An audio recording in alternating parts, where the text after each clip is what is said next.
Ready na? Sige, good evening mga kagatlams. Ngayong gabi, tayo ay gagawa ng marinade sauce para sa ating turbo chicken bukas. Maggagawa tayo ng lechon manok bukas. So, ngayon, i-marinate natin overnight yung manok. So, ito yung mga gagamitin natin para sa marinade sauce natin. Ito yung 2 cups of coconut milk. Okay, coconut milk. Yan.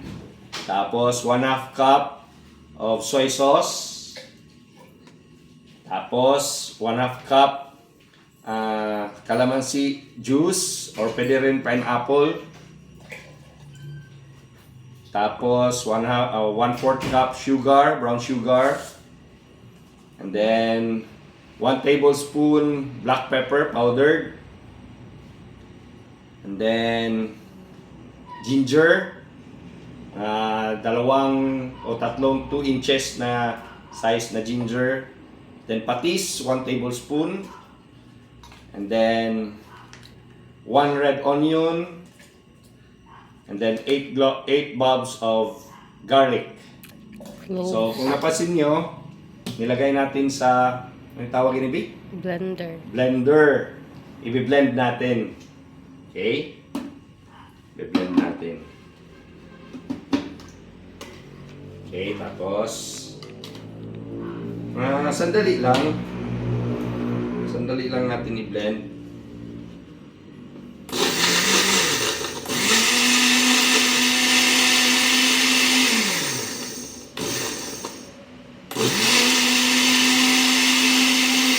Okay, so that's it. Yun lang mga kagatlams. Tapos na yung marinade sauce natin. Tapos, kunin natin yung chicken. Kunin natin ang chicken. Kagamay ra sa mo ba? Sige. I-transfer natin itong chicken. Pause muna. Balik na. Sige. So, itong chicken natin, lagyan muna natin ng asin. No? Asin. Dito, sa lahat ng portion ng katawan ng asin, ng chicken, sa ilalim. Lagyan natin. Dito, sa lahat ng parte ng manok natin para at least magkakalasa. No? So, ito na yon. May asin na. Ito na yon. So, ilagay natin sa kung saan natin siya i-marinate. In my case, ito lang yung pwede kong gamitin. Yan. So, halika, lapit ka. Okay. Teka. Libig. So, ito yung marinade sauce natin. Lagay natin dito. May malaking epektong coconut milk, mga kagatlams, para mas lalambot yung lalim ng natin, manok, at saka maging juicy. Tapos, natin tong marinade sauce niya. Okay? Yan. Natin tong marinade sauce natin, magagamit pa natin to bukas for barbecue sauce. Okay? So, yan. Nalunod na siya. So, pwede natin i-wrap ito, overnight natin pag marinate. Bukas, ituturbo natin sa oven. Okay? Thank you mga kagatlams. Kita-kits bukas. Okay, so after marinating the chicken for overnight, ito na siya. Nababad na ng babad na masyado sa marinating sauce natin. So, prepared na rin yung lemongrass natin at saka string onions. Okay? Para i-stuff natin sa tiyan ng chicken. Okay?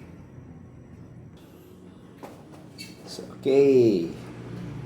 Lalagay na natin ang mga stuffings natin sa tiyan ng chicken natin. Lagay na natin ng onions. Rin natin onions. Messy kasi ano yung marinade sauce niya, string onions, tsaka yung lemongrass. Hindi na yata kakasya. God. Yan. Hirap. Mahirap na isara. Masyado nang marami yung ano ko. Nilagay sa stuffing. Okay? Yan. Pasok na. Bahala na lang tong sobra dito. Okay? Buti sana kung may ano tayo. May parang string para ganun tong paa ng chicken natin. Sige, hanap tayo ng string.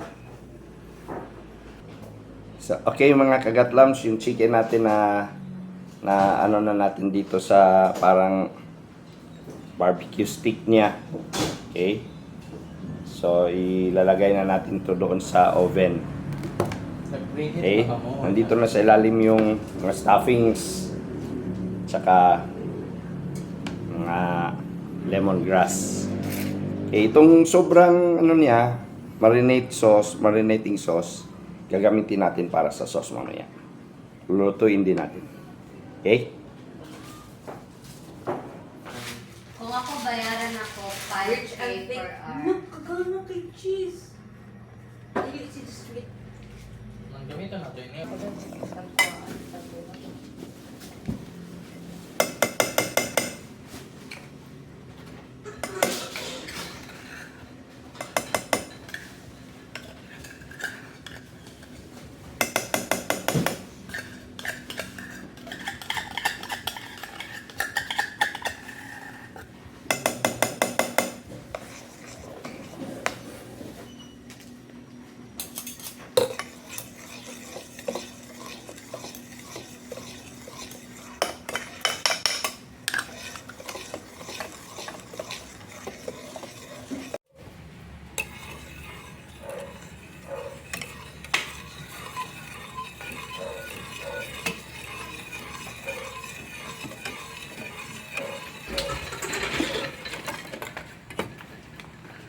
Yan mga kagatlam, so parang luto na yung grilled chicken natin, yung lechon manok. Tingnan natin. Yan. So, bigyan lang natin ng another 5 minutes. Tapos, off na natin yung oven natin. Okay? Wala. Focus natin. Wow! Charap-charap. Hihi! First ever lechon manok. So, parang luto na nga.